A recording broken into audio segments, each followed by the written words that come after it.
Good morning, sir. Good morning, classmates. I am Christian Esperalta, and I am your discussant for today. The topic assigned to me is the multiplier effects, inflows, and outflows. Okay, so at the end of the lesson, I hope you will be able to understand the multiplier effect, the role of the MPC and MPS, as well as the difference of inflows and outflows. So let me first introduce to you the person or the economist behind the concept of multiplier effect. As you can see, it is John Maynard Keynes. I hope we are all familiar kasi siya ang father of macroeconomics. At siya nga ang economist who developed and introduced multiplier effect, which he outlined in his famous book, The General Theory of Employment, Interest, and Money. So, bakit nga ba inintroduce ni John Maynard Keynes ang konseptong ito? Dahil naniniwala siya na ang pag-intervene ng government sa economic process, particularly in the form of spending programs, is the best method of ensuring economic growth. Kasi hindi naman basta-basta mag-i-invest ang government ng pera kung walang babalik o walang mapapala ang perang nilabas nito, hindi ba? So, kung yun ang mangyayari, magre-resulta yun into mabagal na progress ng economy. But, looking at the brighter side, syempre, pag nag-invest ang government, consumers will tend to spend or consume more. At yung ininvest ng government ay magmumultiply and will result into, sabi ko nga, economic growth or prosperity. With that, I hope you have your idea as to what multiplier effect is.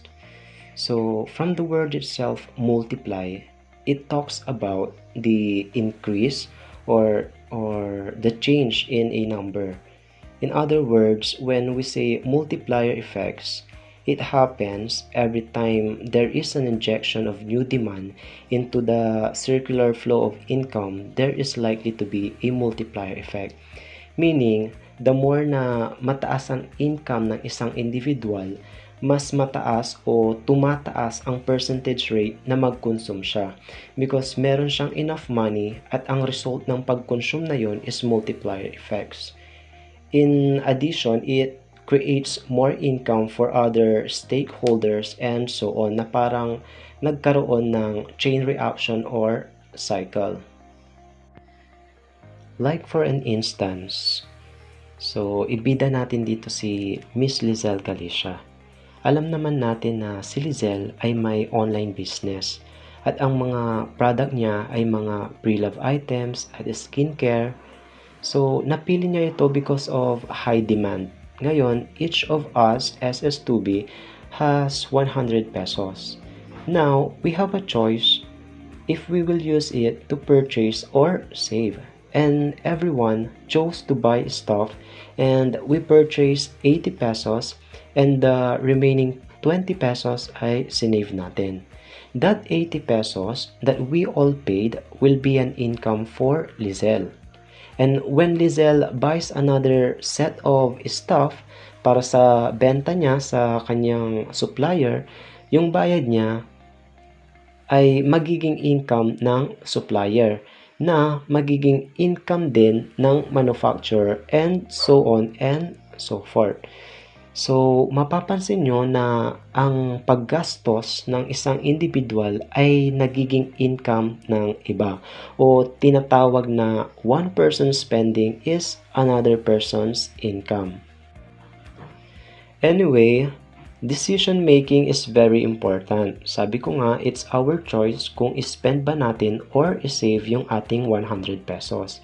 Pero pinili nga natin na ibili ang 80% ng 100 pesos natin at i-save ang 20% nito.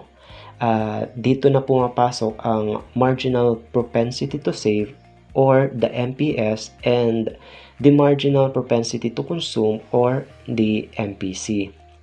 Always remember that MPC and MPS are always depends on the decision of an individual on how he or she will going to use his or her income. Para mas malinawagan tayo, the MPS is the change in total savings as a result of a change in total income. Simply, it talks about, from the word itself, save, meaning a portion of income that a consumer save. Typically, it is smaller than the marginal propensity to consume because people spend most of the income they earn. But it is possible and rational na pag meron tayong mataas na income, is possible ding lumaki yung percentage na iniipon natin.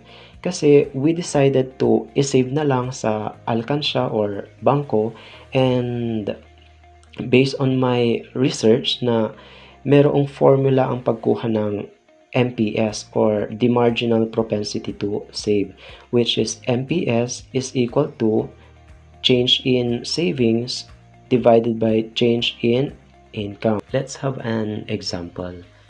So, ayan si Teacher Teresita, ang sahod niya is 20,000 monthly, and having that money, she decided to save the 35%, which is 7,000 of 20,000, and to compute that marginal propensity to save, we are going to get first the percentage of 7,000 of 20,000 converted into decimal. So we will have 0.35 over 1, or the answer will be 0.35. Meanwhile, the marginal propensity to consume is the change in total consumption as a result of a change in total income, or the portion of income to be spent or consumed. So, based on the problem, Teacher Teresita has 20,000 income. So, masasabi natin na the more na mataas ang income, tumataas din yung consuming power.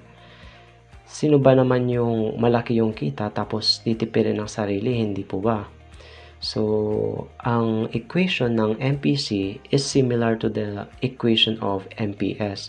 Ibahin lang natin kung ano yung hinahanap natin. So, dahil 35% ang sinave niya, may 65% na natitira. At yun ay ang perang nilaan ni teacher for purchasing products and services. So, kukunin natin ulit yung percentage of 13,000 sa 20,000 converted na into decimal. So, it will be 0.65 divided by 1 equals 0.65. Ngayon naman, kunin na natin yung multiplier effects. So, ang formula for the multiplier effects ay K is equals to 1 over 1 minus MPC. And we will just insert yung nakuha natin sa MPC, kaya magiging K is equals to 1 over 1 minus 0.65. So, ang magiging sagot is 2.86. So, masasabi natin ngayon na yung 20,000 na sahod ni teacher ay mag-generate into 57,200 na income ng pinag-spendan niya.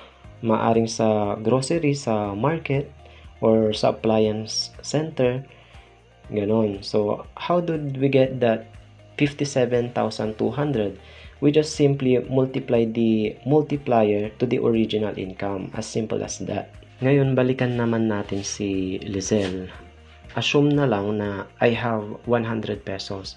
Tapos, binili ko yung 80 pesos at sinave ko nga yung 20 pesos. So, ilan ngayon yung magiging multiplier effect nito? So, first, kunin muna natin ang MPS, kaya magiging 20 over 100, or dahil i-convert nga natin into decimal, ay magiging 0.2 over 1.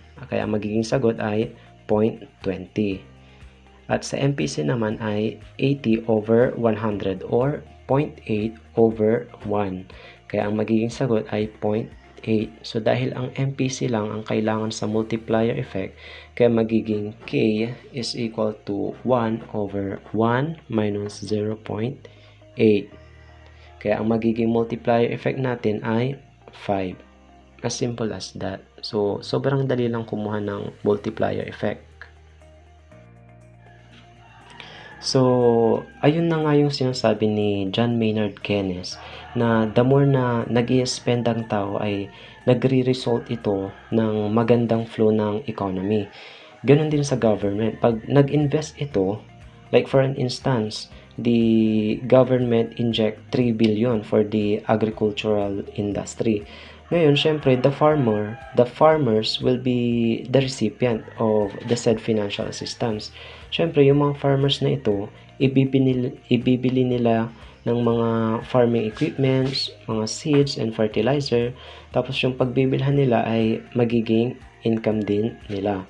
So, dahil sa malawak na production sa farming, mag-hire sila ngayon ng mga additional farmers. At yung wages na marireceive nila ay gagamitin din nila to consume and save. Yung percentage na kinonsume nila ay magiging income ng iba and so on and so forth. So, from 3 billion, madodoble o matitriple o higit pa depending on the consumer behavior. But, sabi ko nga, walang ibang magagawang tao kundi i-spend ang malaking portion ng income. So, ngayon, ano nga ba yung role ng multiplier effect sa circular flow? Dahil nga involved na ang different sectors, this simply illustrate the cycle as to the economic activities is concerned, kung saan magkakaroon ito ng impact into productive economy. Let us move on to the next lesson, which is inflows and outflows. Sabi dito, in the economic system, we may have experienced the decrease and increase of money supply in the economy. There are times that there are plenty of money and sometimes almost scarce or few. This kind of phenomena are brought about by the changes in the outflows and inflows in the economic system. So, as far as I remember, Sir Ronnie already discussed about this and its role in the circular flow of economic activities. So, example na lang, the business sector ay hindi makakagalaw o makakapag-start kung walang kapital. Now, dito pumapasok ang government kung saan mag-i-invest siya sa business sectors ng pera. At kapag napalago ni business sectors sa tulong ng household spending, i-return niya sa government in the form of taxes or interest. Ganun po yung inflows at outflows sa circular flow.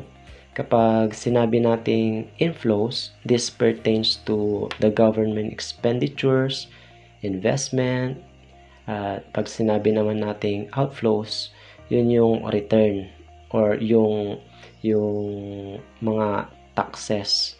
Now, let's take a look at the figure.